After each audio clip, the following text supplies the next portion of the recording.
This episode is brought to you by LifeLock. The holidays mean more travel, more shopping, more time online, and more personal info in places that could expose you to identity theft.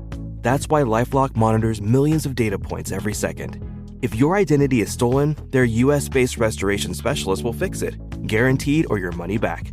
Get more holiday fun and less holiday worry with LifeLock. Save up to 40% your first year. Visit LifeLock.com/podcast. Terms apply. This episode is brought to you by Amazon. The holidays are here, and you know what that means. It's time to get your friends and family the gifts they deserve. Take the stress out of shopping with Amazon's great deals and low prices on a huge range of items from toys to tech and much more. Whoever you're gifting for, Amazon has great prices on everything you need this holiday season. Shop last-minute deals now. Okay, would you look at smudgy? I don't want to know what was on that lens. Oh, no. I don't shoot like that when I jerk off, man. I damn sure don't watch porn when I jerk off. So I have a vivid imagination. So how do you want me to call you? What name do you want me to call you? Just call me Bobby. Just call me Bobby. Bobby? Okay. Just want to make sure. I'm retired from the porn game, so it's my government name now. Okay. Well, Torrey's my government name. Oh, okay. I actually use my real name. And now a lot of porn stars do that. They usually come up with a fictitious government name, or a one-line name. And some of the names that I've been seeing lately,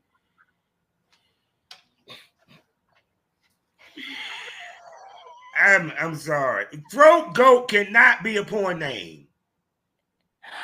I mean, it's a descriptor, but it's a description, I'm a throat goat.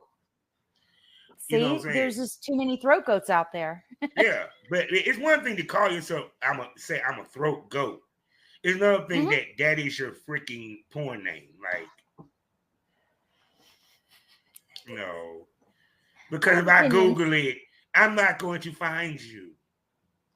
True. Okay. Very true. Because that's one thing they taught us. They said, pick a name that's easily Googleable. You know what I'm saying? Hands down. I had to do that even with the podcast, because even when I would come up with the name of the podcast, I had to, like, there was a lot of smokers lounge, so I had to differentiate myself from smokers lounges. So that's why I did STO, Smoke Is Over, you know. And shoot, and there's nothing more. And like I said, too, also the fact that the way your name is spelled is easily Googleable as well. So how has your day been? You know, I am coming off of 6 weeks of continuous travel. I traveled 2 countries. I was in 14 different states. I was in like multiple time zones. And then this is the weekend for daylight savings time, or daylight saving time. And between jet lag, all the traveling, again, like no days off. So I am decompressing. I am at my place in Colorado, and like I'm taking middle of the day naps, and it's been a great day. It's been really, really nice to be able to just relax for a little bit. Yes, I'm working. Yes, I'm still doing stuff behind the scenes, the backside of the business, but at the same time, I am finally taking it easy, and hopefully it's daylight saving is not going to kick my ass tomorrow. I'm just glad I ain't got to go to work tomorrow, because it would have fucked me up. Because if I'm correct, we fall back, so we gain an hour. That is correct. We gain an hour, but it still throws me off, because at 5 o'clock at night, it's dark. It's kind of, it just throws me off a little bit. But yeah, it's been a great day, and I'm really glad to be here. So thanks for having me. And so you understand, when I saw GIF on your page, yes, and 50 plus, I was like, ain't no fucking way you 50 plus. I am. So in fact, I am 55. I turned 55 9 days ago. A little over a week ago, I turned 55. So I qualify for a senior discount, and I think that's really fucking cool. I qualify for a senior discount because the beard. I go to Rose and they be like, "You want to see this count?" Yeah. Just roll with it, Bobby. Just roll with it. Roll with it. I'm like, I ain't even 50 yet. I will be this coming year, but I ain't even 50 yet. You know what I'm saying? Well, but this is natural gray. I stopped coloring my hair when I was 42. So I was ahead of the gray hair trend. So everybody comes up to me, women come up to me and say, "Where do you get your hair done?" And I just tell them, these are my wisdom highlights. I raised 3 boys. And now I'm a grandma twice over. I have an 11-year-old granddaughter and a 2-month-old grandson. Yeah, you are a sexy-ass grandmama. Thank you. Very Thank sexy. you. No, I hate when women, when they get in their age, they dye their hair. I kind of hate that. Because some of these women be looking sexy as fuck as silver foxes, yo. Sexy right. But we've been conditioned. You have to remember, we have been conditioned to hide our age, to do anything and everything to modify our skincare routine is targeted in ads every day, multiple times a day, our hair, like all of it. And for me, it was actually, I was married at the time when I made the decision, and I made the decision because I was in a financially abusive situation where the cost of getting my hair done was not okay. And so part of me was like, I just didn't want the argument with my ex. He's now my ex. I didn't want the argument with my ex to justify why I was getting my hair colored every 6 to 8 weeks. I just said, fine, then I'll just grow it out. And it turned out to be the best decision I ever made. Now, I'm not going to lie. That first year of having really dark hair, like the gray hair would come in. So I had like this reverse skunk look on my hair. It was really, really bad. And I got good at using, like scarves and bandanas and ponytails. My hair is somewhat damp right now, but yeah, it's got this beautiful salt and pepper to it. So when I started getting compliments, I got more compliments with my gray hair than with colored hair. Now, I will say I'm all about body positivity, age positivity, all that stuff. If you are somebody in your 50s that's coloring your hair, don't be ashamed of the fact that you want to color your hair, hair. But don't be afraid to go through the discomfort or inconvenience. And, a lot of hairdressers out there are really good at stripping color out of hair. You can get your hair, cut shorter and just kind of cut out that color, that residue that's in your hair. But once you do that last trim and cut the rest of the color out of your hair, it is so liberating. I was like, I never want to color my hair again. I have put some colored streaks in it. I put like some purple little streaks just to kind of jazz it up and give them the riz. But I have just found that for me, leaving my hair, this is natural curl. It's literally, I got out of the shower a while ago and I let it air dry, and that's why it's still a little damp. So I love the curly look. I'm sorry. I love that out of the shower look. That is so sexy to me. So that one thing you know about me, I have a rule. When I am having fun with people, whether it's on camera or off camera, there is a rule. We haven't had the night has not ended until my hair is big. The bigger my hair is, the more fun I've had. Okay. So this hair gets really big when I am shooting different scenes or, having playtime off camera. So that's a rule. I just say, hey, my hair isn't big enough yet. We got to keep going. I like her. I'm like, shit. I hope your hair don't go big for like good strong 2 hours so we can keep going. Oh yeah. I'm a marathon girl. It's all good. Ooh, I like that. See, the more I'm talking to you, the more I'm liking the smokers. And speaking about smokers, hello smokers, and welcome to the Smokers Lounge. It's time to smoke this over. Oh yeah.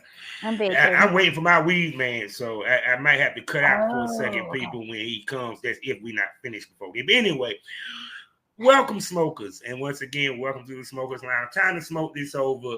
You know who I am. I am Kavanaugh the Summer Champ, aka the Porn Rap Star. Find all my links with one link, allmylinks.com/Porn Rap Star. 4 sponsors to tell you about. The first one being Eroticism Magazine. Next up, the wonderful blusherotica.com. And for you people that love candles, the Kinky Candle Company. And if you need legal help, the Queen of Law herself, Mitchell Ferrari. Links are in the description. Also, check me out 5 days out the week in the mornings at fullswapradio.com. Also, the sgpradio.com, as well as skyhawkafterdarkdb.com. Now, oh yeah. So I was just at the Skyhawk booth at Exotica last weekend. Yeah, I saw that. I was like, oh man, I can't wait to go out and finally meet the owner face to face. Wait 1 sec, hold on. Okay. I bet it's the wingman. Hope he got the weed.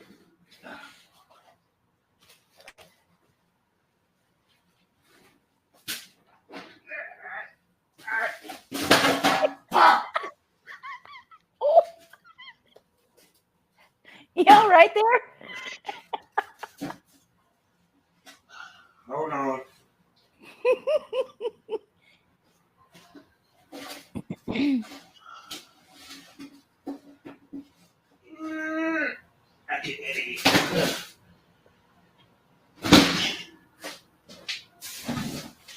Oh, I'm coming, people.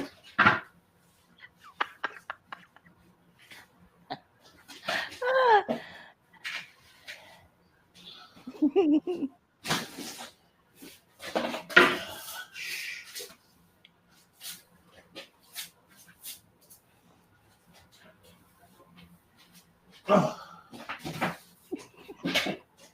All right. I am back. Oh, God. That was so amusing. That was so amusing. I'm pretty sure I definitely entertained the people with all the cussing I was in the background because I ended up dropping one of the dishes. Not all of it fell on the floor, but a nice, decent chunk. So I had to sweep that up. Anyway, people. Listen, chaos and mayhem. If it doesn't happen on a podcast, then you're not doing it right. Oh, my God. The things I go through with these podcasts. But let me get this introduction out of the way. People, as you can see, the beautiful smile, the sexy gray. She is a gift, a hot gift at that, and a gorgeous one with beautiful eyes. And I am proud to have her on my show. All I'm going to do is shut the fuck up, sit back, and let this gorgeous grandmama introduce herself. Tell me who you is, baby. Okay, thank you so much. That was a sweet introduction. I am Torrey Lisa, and you can find me on x.com and over on OF is Torrey Lisa XXX. And also at torreylisa.com. You can find me on all the socials.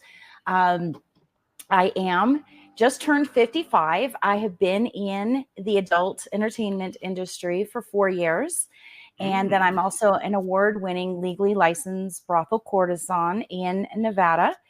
I travel pretty much full-time. So about 9 to 10 months out of the year, I'm traveling. I travel all across the U.S. and I just got back from a film week in Cancun with the Adult Roadshow. So I'm actively filming, actively distributing my content, and I love it. I started off doing what everybody was supposed to do, follow the script. You know, you graduate high school, you go off to college, you get married, you have kids, you raise your kids, you send them off to college, etc. I was married for 26 years. I was faithful in my marriage. He wasn't. So at the age of 49, I walked away from that 26 years together with the same man, and decided to basically redefine my life. And in my past life, as I call it, I was the perpetual good girl. I was an advocate for veterans because I was an Army wife and my ex was wounded in combat. I took care of him for 14 years after he was wounded. So when it was time to go, I had to let go of this good girl syndrome that I basically had baked into me for almost 5 decades. I was a preacher's daughter. I was, I had to be good all the time. So when I was looking at my life, I decided, how do I want to live my life moving forward? Because I'll be damned if I'm going to go back to that again. And part of that was being 100% me, 100% of the time, no matter what. It was a promise I made to myself. It started with recapturing things that I had done throughout my life that I had let go of that brought me joy and had just basically been removed from my life over time. And modeling way back in the day. I used to model swimwear. I was a trophy queen at speedways. I was a billboard model. Like I really loved being in front of the camera. So I started with modeling. I went into the kink fetish and BDSM lifestyle. And so I was expressing myself artistically in a studio, doing BDSM scenes and so on. So then I had all these wonderful professional photos of me in these very precarious, kinky situations. And I was like, where can I put them? And I obviously can't put them on Facebook or, anything like that. So I started uploading them on FetLife. They were very well received. So that turned into me becoming an OF girl. I was pre-COVID an OF girl. So that's 4 years ago. Then I started putting it out into the universe that I wanted to film. But I also thought, nobody's going to take me at my age. But then that was about the time that Pornhub was identifying the mature category was quickly trending. And so I thought, well, if it's trending, I'm uniquely positioned. Let's go do this thing. So a friend of mine pulled me in on a scene at a studio. So I just straight out of the gate started working with studios. I wanted to retain my independence, if you will. So I have been independently working with multiple studios. And then this last year, I started filming with the Adult Roadshow. And so we traveled to different destinations, such as the one that we just came back from in Cancun. And we gather a bunch of talent together, reputable talent, and we film for about a week at a time. So I've done multiple events, and I'm just having the time of my life. And then somewhere in between there, I became an award-winning legal brothel worker. So I stay busy, and I profit off my pleasure. And I love shaking things up because my tagline is I'm a good girl gone bad, sinning and winning in Sin City. Since I'm based out of Vegas and work in Nevada, I come to Colorado to spend time with my family and really kind of disappear from the public light a little bit. Oh my goodness. The people, all the questions I had asked, I was going to ask in the first 20 minutes, she already answered. Now, that's the story. No, we love the story. We love stories here. So when it comes to the mat, because I noticed this, a lot of the ladies that get into the business in their older age is after a long marriage where it was sexless a lot, and she was held back sexually and even held back for finding out about herself sexually, because people don't realize as you get older, your sexual tastes change. Correct. You know what I'm saying? However, a lot of people don't talk about that. Yeah, it does change. However, I was attracted to more than just men, but I was married. So what am I gonna, explore that? There was a short little period of time where I had talked my ex into going to swingers clubs and trying to open our marriage. Did not work well. He didn't like to share. And so part of that self-evaluation when I was 49 and filing for divorce, I filed for divorce and I went into hiding for about 6 months. So I had some time to think about what I was going to do. Yeah. And I was like, I am attracted to more than just cis males, And so I started going to swingers clubs and I was multi-partnered. I was polyamorous. I was in a throuple for 18 months. I really was I was wild in it. But you're right. You was catching up on lost time. I was catching up for all that lost time. And come to find out, I had unique skills that people really enjoyed watching. And I enjoyed being watched at these sex clubs. I was jumping in on, ethically jumping in on orgies and things like that. But by the time I became a full service sex worker and became legally licensed in Nevada, I had a lot of experience and a lot of feedback of what my skill sets were. So I am known for some things, and I just enjoy being able to do it. And what's some of the things that you're known for? Oral queen.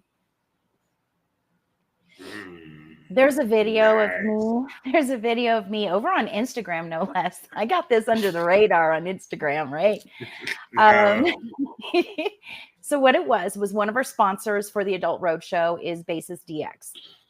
And as you know, in the industry, we have to do blood, urine, swabs, and so on. And the swabs, this is an at-home test kit. And they had sent it to us so we could, do this event and so on. So I have to swab my throat myself. Now, usually when I go into like talent testing service or Clear or whatever out in Vegas is usually where I test. They'll do the swab for me and I don't gag. And they're like, you didn't even gag. And I was like, yeah. They're like, that's very unusual, even for porn stars, And I thought, okay, that's interesting. That's interesting to know. And so in this video over on Instagram, I am swabbing my throat for a good 30 seconds without gagging on camera to show how to swab the throat. I was demonstrating how to do the kit, but in it, I got to showcase my lack of a gag reflex safely on Instagram.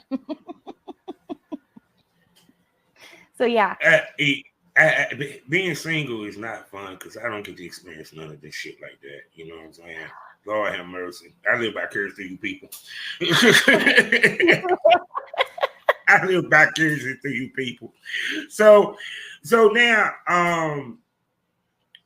your first shoot, because you came straight in shooting. Yep. Let's unpack it. How was your mind state? Was you nervous? I was so excited. Into it? I was so excited. I was comfortable in front of people. I was already like every weekend I was at, different sex clubs that are out here in Colorado. I'd go with my partners or I'd go as a unicorn. I was very excited because I wanted it. I wanted it so bad. I wanted to not only be in front of a camera for still photos, which I have to tell you, I've done over 30,000 photos over the last few years with my favorite photographer, G. Mark Lewis. He is an absolute genius with shadow and light. So a lot of the stuff that I publish is from photo shoots. But I wanted to get in front of a camera because in front of a camera that's, video, because you can't Photoshop that. You can't, because a lot of people were saying, oh, but she's Photoshopping her stuff. And Mark Lewis does not Photoshop. Okay. And that was the thing. It was like, I wanted to prove that what I was putting out into the world was not Photoshopped. Okay. So in a video, everything's hanging out. You can't tuck things in. And I'm a curvy girl, and I have natural curves. I have natural breasts. I'm also known for my booty. I'm a granny with a fanny. Yes, you are. I am a granny with a fanny. Okay, I am well proportioned with that booty. Right. So I wanted to be able to show the movement of my body. So like that ass rippling, things like that. You can get a still photo of a riding crop swatting my ass and catch the exact moment it smacks and see the little indentation and the, the motion. But in a video, you can see that ass just shaking, right? I was like, ooh, I get to do this. So I was a little nervous because I knew the co-star that had pulled me in. It was Lily Craven. I love Lily. Lily and I. Shouts out to friend of the show, Lily Craven, and my homie. Yes, Lily is awesome. She and I were friends because we had a lot of crossover in the social circles that we were in. And that's crazy because she did mention your name, and it's funny that I ended up interviewing her. Oh yeah. Okay, I have to go back and look at that video. She mentioned your name during one of the interviews. That is funny. Awesome. And look who I'm interviewing. See, there we go. But Lily's my girl. Like I knew that she was not going to put me in a bad situation. So I trusted her. Getting there, of course, I was just kind of nervous and like, I'm glad I wore deodorant because it was just like, oh God, I hope I don't screw this up, And I didn't know etiquette in the studio and so on. So I had leaned on her like, hey, what should I do and what should I not do? Like, tell me what I need to know before I get there. And I drove up there, and it was with Wicked Walter, and he had said, hey, we have a tight schedule today due to a last minute cancellation. That's why I got pulled in, and it was for only one scene and one scene only. He said, we got to be able to wrap it up. We got to be done by 5 because I got somebody else coming in and blah, blah, blah.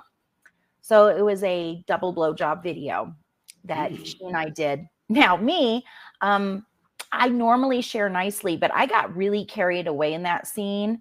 And I was hogging the cock. And I was going to town, right? And Lily's like, I'm just going to let her show me how it's done. Like, so she just kind of like backed off on the scene a little bit. And of course I polished off, the scene and got the money shot and what have you. Well, after that was done, Wicked Walter was like, I know I said that we needed to hurry, but can you stay and do one more scene? He's like, tense that BJ was. He was like, I wonder how she fucks.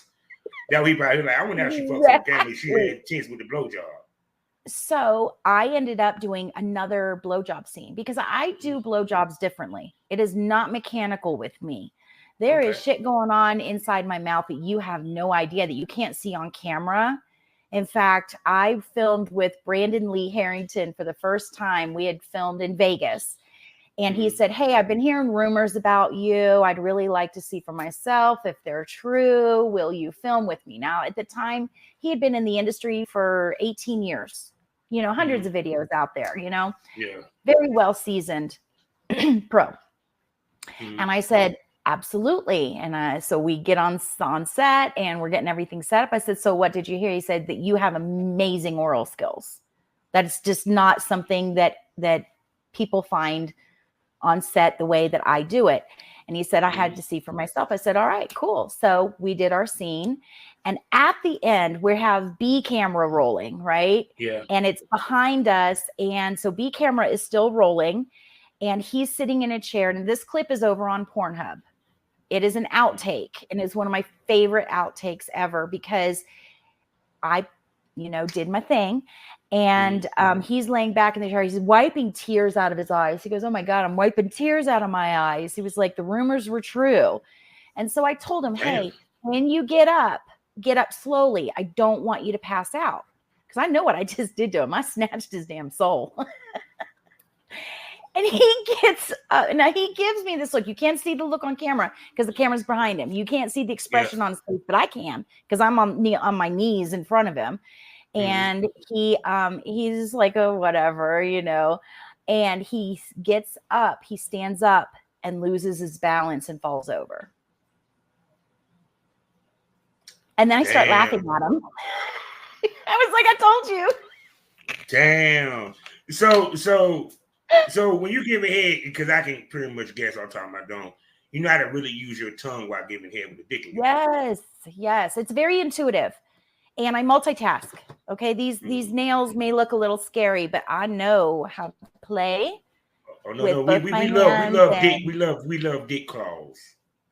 I know the spots. I know how to manipulate things simultaneously, and it is so explosive and powerful by the time I get you there because I'm also really good at edging. So if I think you're getting close, I back off. I can like really build that intensity. So it's different, but I don't give the same blowjob twice, even with the same person. Wow. It's each time I am with someone, even if it's somebody I've been with before, it'll be different. There will be some techniques that you'll recognize, but it's never, it's not like glock, glock, glock, glock. It's not a friction thing at all. It is a whole bunch of other things. And I take pride in that. And then, and then, having somebody rail me doggy style and seeing that ass ripple, that's fun too. That's fun for me too. Yeah, because the ass is very nice, period. I mean, we talk about all this head, but I'm pretty sure the pussy is just as good as the head. I'm telling you, it tastes sweet too, because I love licking those juices up. Yeah, I wouldn't mind tasting it myself. But but so when it comes to your content, because like I said, because I know that you say you travel a lot. Yes. How do you find your male talents? Do you find them through like the tour that you do, and how do you choose them if it's not through the tour? Right now, it's predominantly through the road show. Okay. And we film every maybe 6 weeks or so. And we film a lot. Good. So like there's a lot of content getting produced. So I've worked with talent that have come in from all over, including from even out of country, to come in to do some of these roadshow events. I am also open to doing one-on-one collabs with talent who are established in the industry. I don't just grab random people off the street and so on.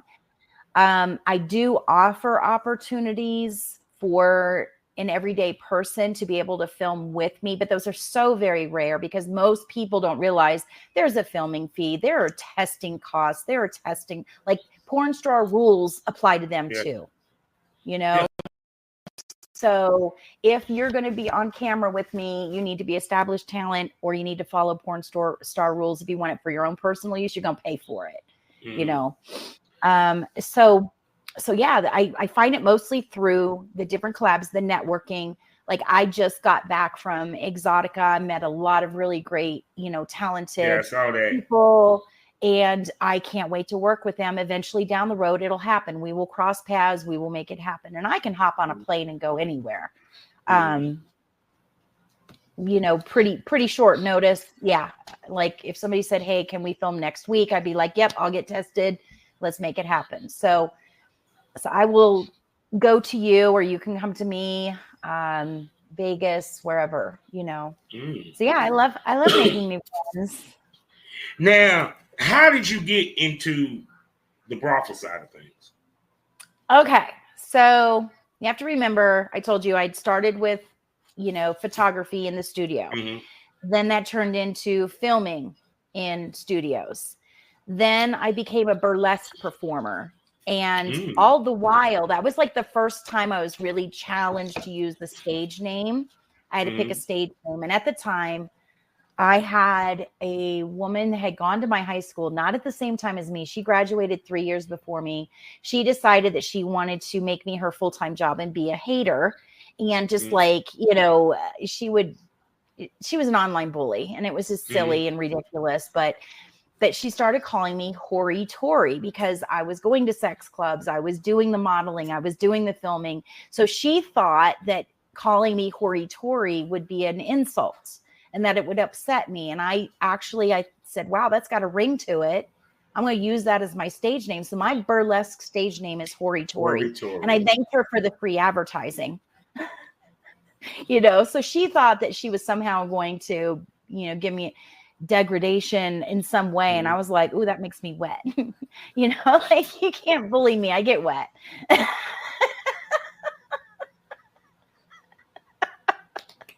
So oh my God. So it became like this thing where I was doing performances and so on. Well, I had a friend who also was doing some modeling. I met her through burlesque. She said, Torrey, I love your life. All you do is hot girl shit. I want to do hot girl shit. I want to be like you when I grow up. Now, she is very similar age as me, about 10 years younger than me, but still a MILF, you know? Yeah. And we were doing these performances, and I pulled her in on a couple of porn scenes, you know, because she and I would play in the dungeons for fun on the weekend. We'd go to dungeon parties and so on. So I met her also through BDSM. She said, I want to be like you. And I was like, well, you know, you got to quit your job and like really go in full throttle. And she was like, okay, well, one of the things that she wanted to do was go work in the Nevada brothels. And she says, well, I was looking at maybe working in a brothel. And I was like, well, that makes sense. How about we both apply and see what happens? Because we didn't think that they would scoop up mature women at the brothel. I was wrong. I was so wrong. I got a phone call the next day. When can you be here? Yeah, because it's a demand for older women in the business, Correct. in the sex work business, because the business itself had became older, because it's no longer 18-year-old, 19-year-old girls coming in the game. Actually, they are liabilities now. They are liabilities now.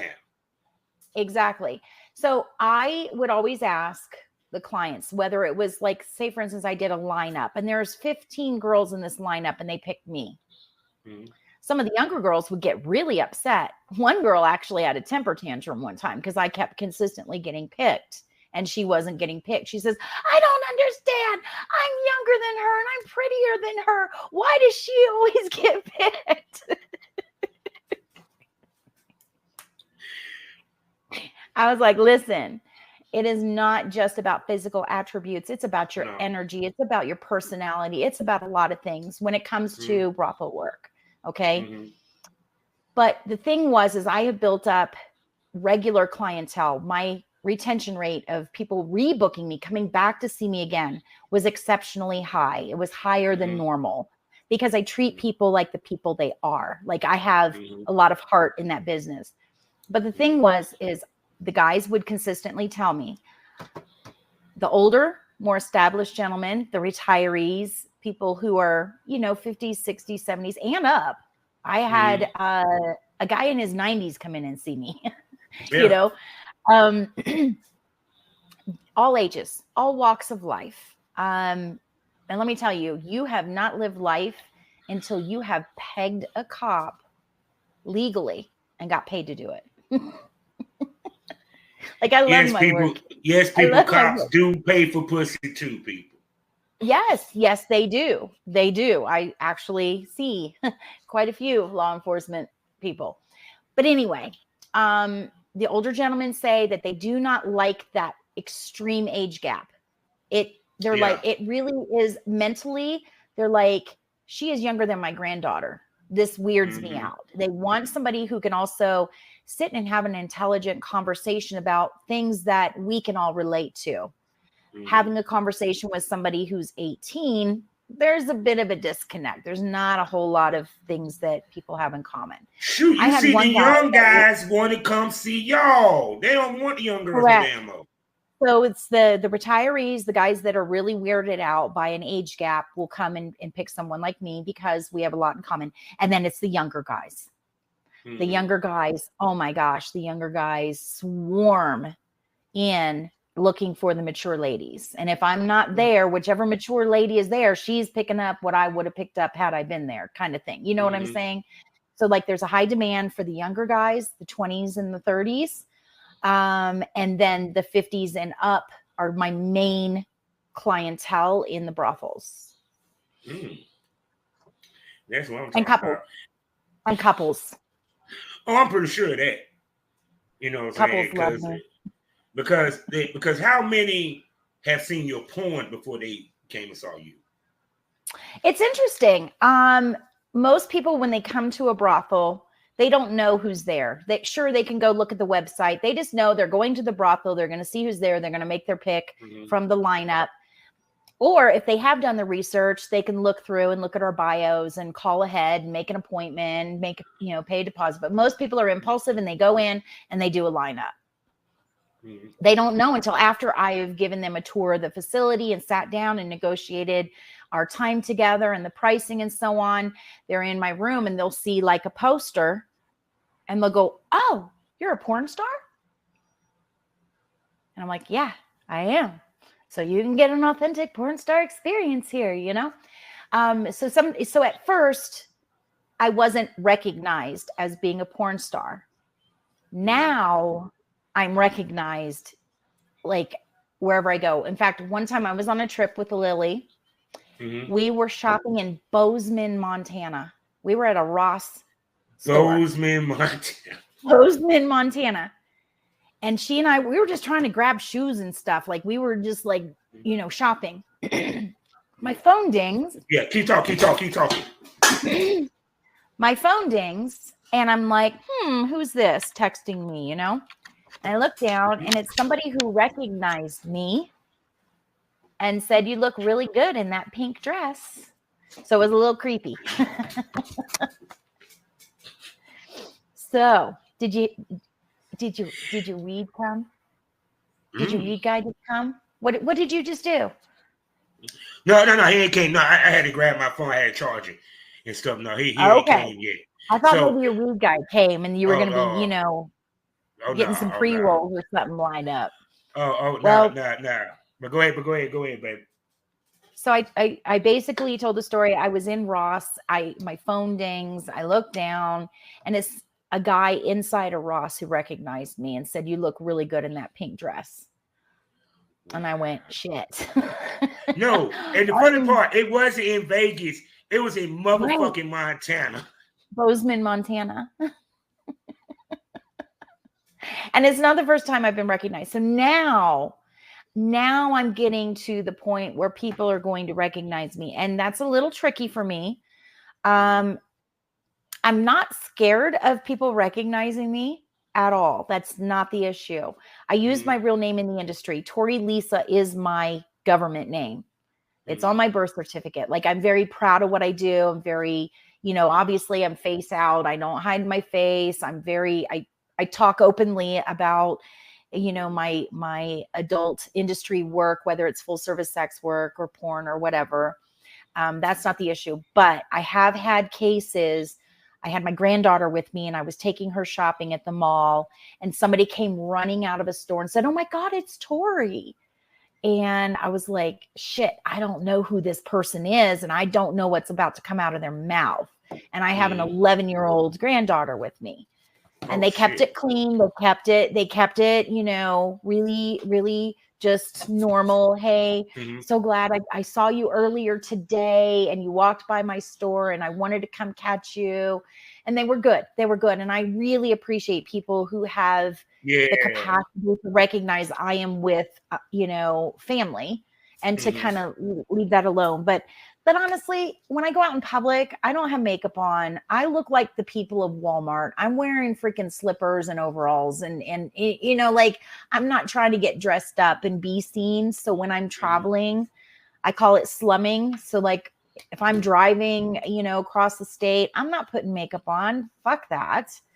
When I'm going through airports, it's super simple. It's slide on shoes and I'm not getting all dolled up trying to impress anybody. So when I'm in public, you probably wouldn't recognize me. But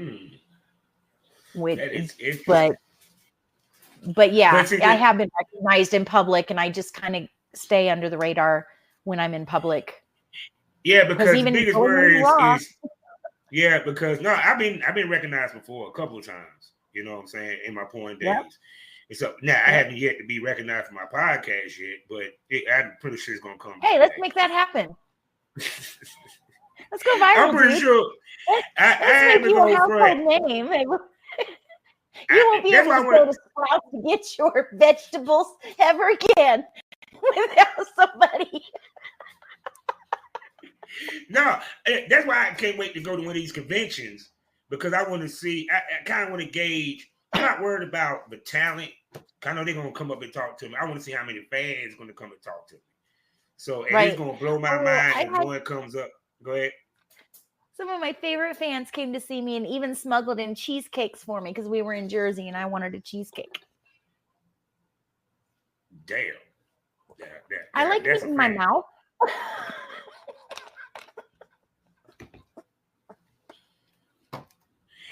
Why I can't find a woman like her? I know. Why I can't find a woman like her that lives in North Carolina? God damn. I also had this other guy. Okay, another story. If we have time, you can see the pictures on my Instagram. But the host hotel for the Exotica event was the Sheraton, and I had stepped out because it was too people-y. It was just loud and so on, and I went outside to go vape. Just take a break. Well, there was this guy who had like this look on his face, like, what the hell did I just walk into? Oh, damn. It was a business guy in telecommunications, and there's a porn star convention going on. And he's like, ah.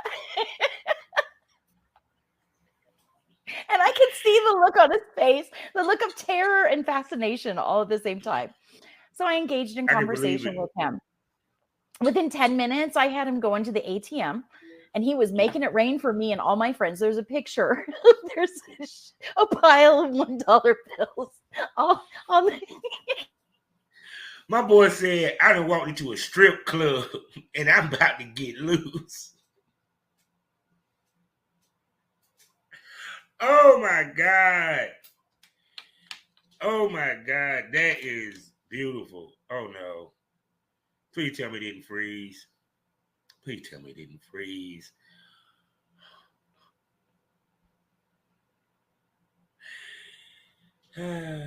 Life of a podcaster shouldn't be this rough, ladies and gentlemen. Oh my God. Let me hit her up. Yeah, people, we're gonna be taking a commercial break in a little bit. For what I see. Hold on. See, this is the part of why I hate when it comes to internet. You know.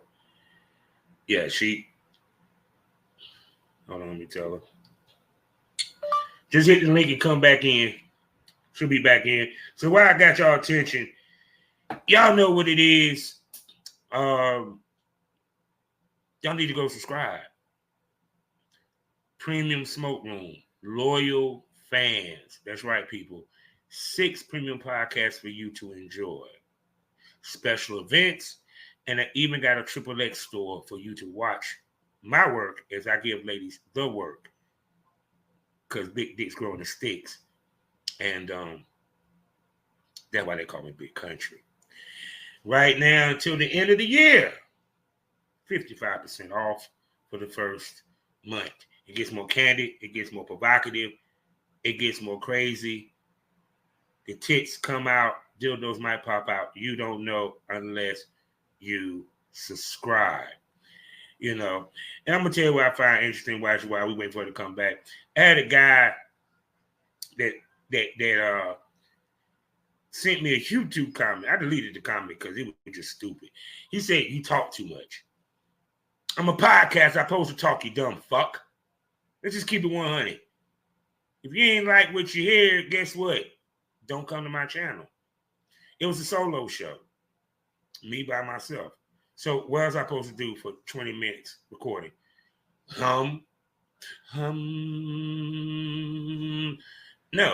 So I just found it funny and hilarious that this dude sat here and said to me that I shouldn't talk so much.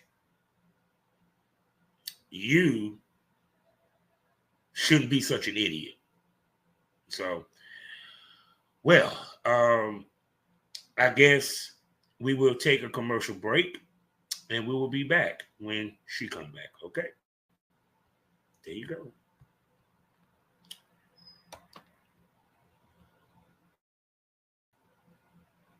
A combination of both. So we back from commercial break, an unforeseen commercial break, because it's funny you spend all this money on this damn internet, and depending on the area of the city, house, it fucks up. But I'm spending all this damn money. It's just fucking amazing out of this piece. Lord Jesus, what were we talking about? Let's see. I think we were talking about,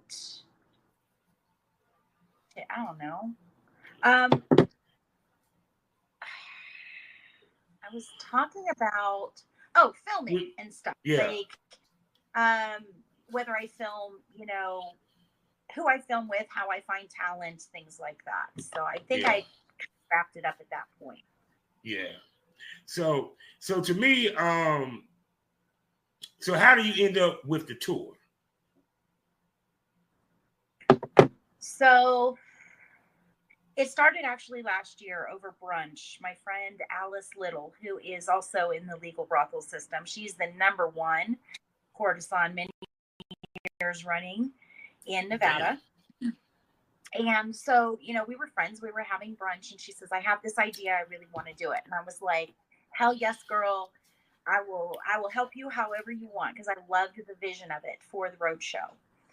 And so one thing led to another, and we had our first event in January of 2024, and it was in Vegas, and it was the Carnival Flash Roadshow, and amazing talent came in, award-winning photographers and videographers and so on. And we filmed so many really awesome scenes. There is one scene that it started as an orgy and it ended with just me and Puerto Rock finishing that scene. Yes, I saw you in shot with Puerto Rock, a legend in the business. But I mean, he's a marathon man too. So like, we were the he better be as much muscles he got and much working out he do. Right. And he's a personal trainer, so energy I really doubt he lacks. He has good energy. He was working me over, but at one point during filming, he and I were together and we set the fire alarms off somehow. Damn, it was that hot. God damn. It was, the scene was so hot, the fire alarms went off. I have a lot of fun. And so the roadshow really was a success after that first event. And the next month we did a 70s themed roadshow. At Exotica, Keita and Derek had the posters for the link. It's like 10 different scenes. But we have a DVD coming out for the finger bang. That was a lot of fun to film, and my character was I was corrupt. She said finger bang. I ain't heard that since middle school. Right? But it was a 70s parody of the 70s cop shows. And they were on the find out who was distributing something that we call Love Potion 69.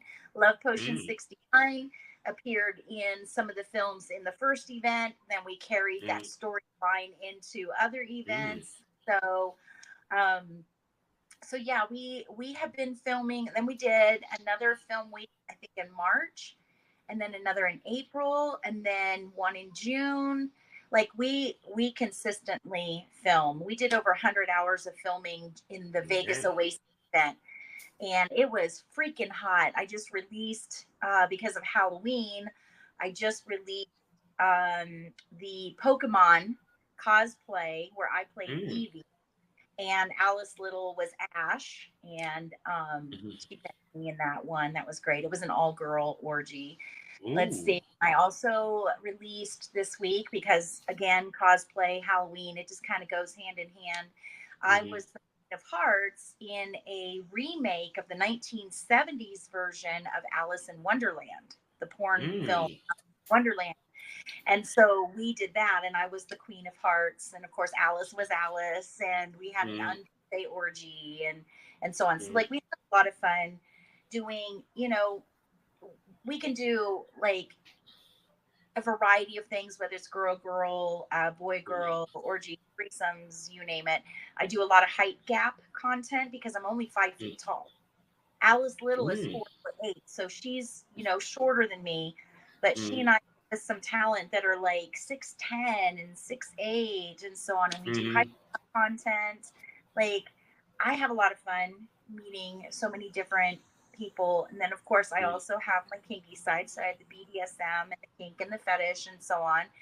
So my friend Vivian literally lit my ass on fire doing fire scenes because I do fire play for fun in real life. So shouts out to my girl Lady Cinder, because she had the pleasure of her doing a fire eating show for the Premium Smoke Room, which was hot. She did a little thing like that. And you're the second person that I talked to that plays with fire and everything. So yeah, oh my God, you speaking to my heart. I'm a dom too. Oh my God. And I'm gonna ask you this. How much, two things. One, to be in a business where you're allowed to discover yourself sexually and it's encouraged.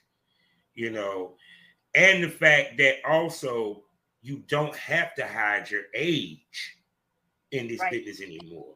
How does it feel to be that free now compared to years past? Oh my God, I have never been so liberated in my life. I honestly, I want this to last forever, and I know it won't. There is going to be a time where I need to maybe get behind the camera instead of in front of the camera. That time may come, whether it be due to age or illness, whatever, but I'm going to ride for as long as I can. And I'm never going to leave the industry. I will just work in a different capacity within the industry. Maybe I'll open a PR firm. Maybe I'll, do any number of things. The sky is the limit. But I do know that I will always be in the adult industry until the day I die. Yeah, I was like that too. That's part of the reason why I did podcasting. Because when I retired from being in front of the camera. I never retired from being a photographer. I never retired from being a cameraman. I just never had the opportunity to show those skills. Because there's not a lot. Well, there's porn stars around, but I'm not in the business as much anymore. So, but that what people realize is that this can be a lifelong career. It's not just being in front of the camera. I think that if I had entered into the industry in my 20s, I would have a very different outcome. I think that the maturity that I brought into the industry helped keep me safe and in the right circles, because it can be exploitive and there are people out there that will take advantage. But because I'm so well boundaried, because I've seen the hustle, before, it's like it's really hard to con me into something that's uncomfortable for me. Like, I'm like, fuck no, I'm not going to do that. That's not what I do. Like, I'm really good with advocating for what I will and won't do. And people will respect that. And, as a BDSM switch, I'm very versatile. But like, I get people to agree to do things my way. So I can believe it with that pretty smile of yours. It ain't hard to convince them. And that mouth. I know. So I've been very fortunate. I come from a space of privilege, and I understand that, and I know that, and I want to make it very, very clear. If I had come into the industry in my 20s, I don't think I would have been as well boundaried. I wouldn't have the life experiences that I have that I can bring into this. And I think that the fun that I have is well earned. I work my ass off. I had a friend, Mika, call me yesterday. She said, "Girl, oh my God," because I haven't talked to her in a couple months. But, we in this industry, we picked up where we left off, where the phone rang, right? And she said, "Girl, I see you all over the place now. Like, a couple months ago, I was in I was in 2 UK tabloids. Like, I'm getting noticed." And she said, "I'm just loving seeing you come across my feed in so many different ways, and you're just rocking it. And you've been busting your ass." Wait. You ain't just gonna slide with the fact that you were in the tabloids in the UK. How do you end up in the tabloids in the UK? How you end up in the Sun? I'm just saying. They called me. It was funny because I've done documentaries and podcasts and so on. They were looking for a mature woman in the industry that would speak openly about their experiences. So that is what I did. They said, "Hey, we'd love to interview you." It's with the Bauer Media Group. So it was the first one was a cover story in That's Life magazine. And they quoted correctly and everything. It went so well. They were like, "Hey, that one went so well. We want to put it in another one of our magazines. So can we do an interview with different pictures and so on in this other magazine, Closer magazine, which is in U.S. newsstands too. It's like a celebrity rag mag that usually has." Yeah, I know you're talking about. Yeah. And so I was in that one, and I was just like, wow, this is really cool. I'm very open about my journey and my experiences, how happy I am to be able to do what I do, and how privileged I feel to be able to do what I do. So I think that that's an appeal for the media, to have somebody who can talk openly about something so forbidden, you know? It's so forbidden, so taboo.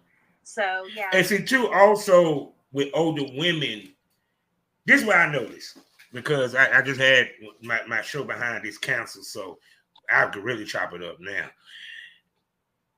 A lot of younger women leave the game bitter.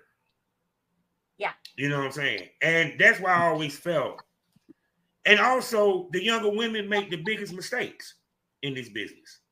You know, I think, and not all. Okay, so don't come at me, y'all, if I am not speaking about. it's not all, but it's a nice chunk, especially in this day and age. I have a 30,000-foot view between the legal sex work I do. Mm-hmm. Women are traumatized by men in society every day. Okay, mm-hmm. Not all men, but you get what I'm saying. Yeah, trauma happens when we are exploited, when we are taken advantage of, when we are pressured to do things that we don't want to do. And younger girls are more easily influenced to do the thing that they're to do, and they don't know how to like stand up for themselves and say fuck no and get out of my face. You know, like they don't know how to like. And of course, you know, I'm not antagonistic with people. You know, I know how to de-escalate things. But basically, I know how to say no. I know how to say no. And pardon me, I got to get this off of me here. There we go. So the thing is I'm comfortable with the no. Not everybody is. And I think that my life experiences and the fact that I have been through my own traumas in life and I spent a lot of time healing from it, you can be easily traumatized in this industry by people who are predatory and exploitive and so on. I can see the red flags the first time they open their mouth. Like I can spot them a mile away, you know? So I've been very lucky in the sense that I do work with really professional people and really great people. And if any conflict comes up, because I mean, everybody's tired and they're hot and they're hungry and they're getting angry and so on. I'm the calm one. You know, I'm not one to like start drama because I'm too grown for that shit, you know? So I don't feed into the drama and the messes that happen. I'm usually in the background trying to help mop up the messes. So yeah, because it has benefited me greatly to be mature in this industry and to come into this industry as a mature woman. My first day as a full service sex worker, I got licensed on my 52nd birthday. That was my birthday present to myself, you know? Dang. And I was like, I'm actually doing this thing and I'm doing it at the age of 52. This is wild to me. So it does fuel me. You know, I love to shake people up and have them go, you what? You do what? Yeah, because see, the thing about it is, like I said, it's to the outsiders and the people coming in, they think that the industry still want young girls. The industry want 35 and up. Now they will book a lot of young girls. Don't get it twisted for certain type of scenes or what have you. Don't get it twisted. And young girls get booked. But the one thing that from talking to other producers, they like working with older women because they're more professional. They're not as impressionable. You know, period. That's the reason why a lot of experience. Yes, and they know themselves sexually. When you're 20, you don't know yourself sexually. You're still discovering yourself. You know, period. So it's kind of like, because even when I sit there and listen to like young girls that'll sit there and like you'll have a situation where they'll go do a shoot and then he springs on them anal. She never tried anal, never want to do anal. An older woman will either say no or she be like, not reluctantly, happily, let's try it. Right. Younger women. Here's the thing. Being more mature in this industry is not better. It's just different. Okay? Yeah. So young girls are killing it out there. I love that. I want everybody to win. Okay? Yeah. I filmed with girls who were not even in their 20s yet, like 19-year-olds, 20-year-olds, 21-year-olds. Like I have filmed with young, and I usually get, you know, portrayed as the MILF or the GILF. And that's totally fine. I'm good with that, obviously. So they usually play a stepdaughter, you know, type. And I love working with all generations. Do not get me wrong. But for me, my own personal experience is I love the fact that I am welcome and accepted in many of the film scenarios because there is value there to have someone more mature, and it is absolutely trending and has been trending for years, which has led to my continued growth and trajectory in this industry of really just, I feel like this year has been the year that I've really grown the most. And you have to. Oh, I can sit here and tell you that now. When you said 4 years, you was in the business 4 years, I was like, damn, it felt like this is your first year. I was about to say you haven't won hell of a rookie year. It's been great. It's been wonderful. And somebody in the industry said it usually takes 3 years before you really get noticed. Yeah. And I could see that. I could see how that, I did well in the first 3 years, but then something happened this last year, and I just feel like I have a long way to go. By no means do I quite there yet, by my own standard.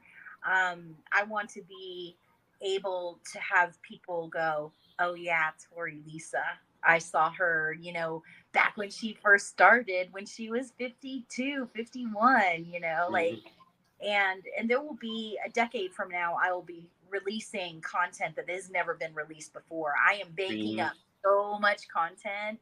I'm going to ride this ride as long as I can. I'm telling you, it's great. Yeah, because you got to think of like females like Rita Daniels, Sika Black. These females in their 60s, killing it, doing gangbangs. Yeah. Oh, yes, I have an idea, and I know which studio is going to work with me on this. I want to do a Christmas train as Mrs. Claus. Oh shit! Yes, that'd be an interesting scene. With Santa, with multiple Santas and all the elves. Like, I have ideas for scenes that happened out of everyday conversations or experiences, because that was inspired by me walking into a Santa convention accidentally, and everybody thought I was Mrs. Claus. I was like, wait a minute, this unlocked it. I realized I had. But see, that to me, okay, I'm gonna say this. Our generation, we came up with that type porn, the storytelling of porn. And one of the things I said that has been missing in this business is starting to come back is the storytelling. Because we always hear the conversation, well, we like amateur porn because it's real. No, you don't. You like it's still a fantasy, dumbass. Because you ain't doing all them positions and you ain't getting head like that in your real life. So you fantasizing through us. So yes, when you do content trade, yes, the sex is more real because we get to choose who we film with, and 9 out of 10, we kind of want to fuck them. So it kind of helps with the chemistry, Well, this is what's interesting with me. I don't fake anything. I use my real name. I'm all about that transparency and authenticity. So when I'm having an orgasm on camera, I'm having an orgasm on camera. Okay. Like there are times where maybe the male talent needs a breather or something, and we'll work through it. But the point here is, for me, you are getting authentic pleasure. Yeah. For witness to me, like, those moans are very, very real, and if I squirt, it's not because we staged anything. It's really happening. So when and you squirt. Oh my God, Jesus. When I'm on set, I'm already wet. I hate I'm retired. God damn it. It was all this when I was rolling in the business. God dang it. Oh my God. So do you do anal? Actually, you know the movie Pretty Woman, how Vivian would not kiss somebody unless she was in love with them? That is reserved for only special people. I do like anal play, but you will not find anal scenes unless my partner is filming it with me, but that's more of a private thing that I only share with very special people. I love it, Mm. but it's not something that I give away to anybody. That's the one thing on for only special people. But see, also it enables you to keep the shock value of it. You get what I'm saying? Because sometimes females do anal so much. Don't get it twisted. You got the girls that are the anal queens. But sometimes girls do anal so much, it kind of bores the fan base a little bit. Because every scene you're doing anal. You know what I'm saying? Mm-hmm. So to me, that's why I said the key to any site, the key to anything is variety.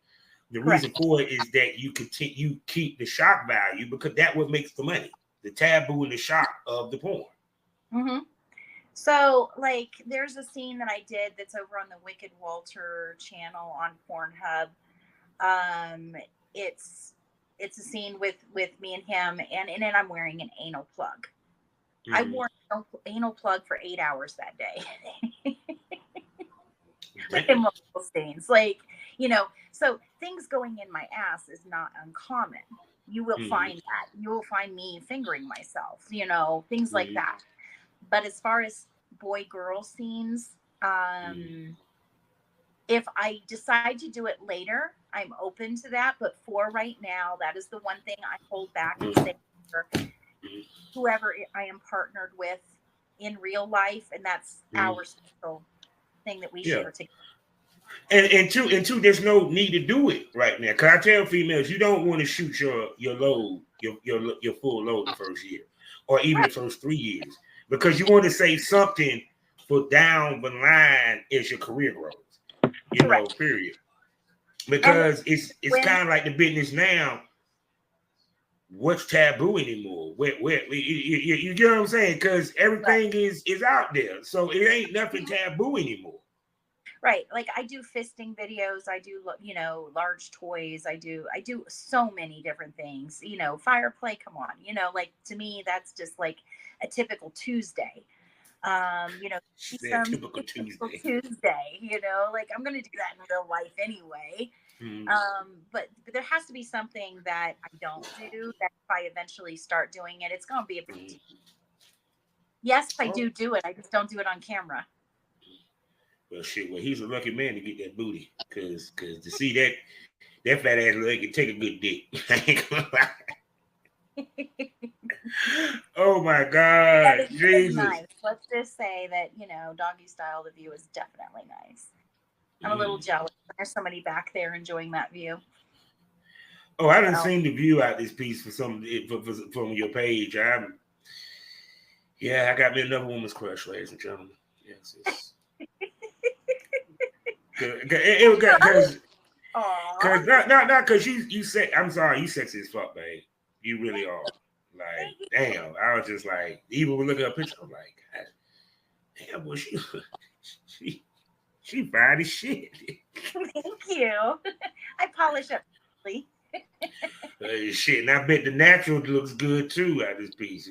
Waking up beside it is a good thing. Don't get it twisted. Oh my goodness. So people, I done held this lady out here for an hour. And we ain't even touched the surface. So you know what that means, don't you, smokers? Yeah. I gotta ask her the $1 million question. Miss Torrey Lisa, can I call you a smoke buddy? Yes, I would love that. See, say no more. She'll be back here on the Smokers Lounge. And for my premium smokers, we will be bringing her to the Premium Smoke Room on Loyal Fans. Y'all know what it is. 5 premium podcast special events. And you know it gets more candid. It gets more provocative. It gets more wilder. It gets more unpredictable. The conversation gets way more saucy and nastier. And the tits come out. Dildos might pop out. You don't know unless you subscribe. And for my people that love XXX, I got a XXX store for you to enjoy where you can see my work as I give the ladies the work, because big dicks grow in the sticks. That's why they call me Big Country.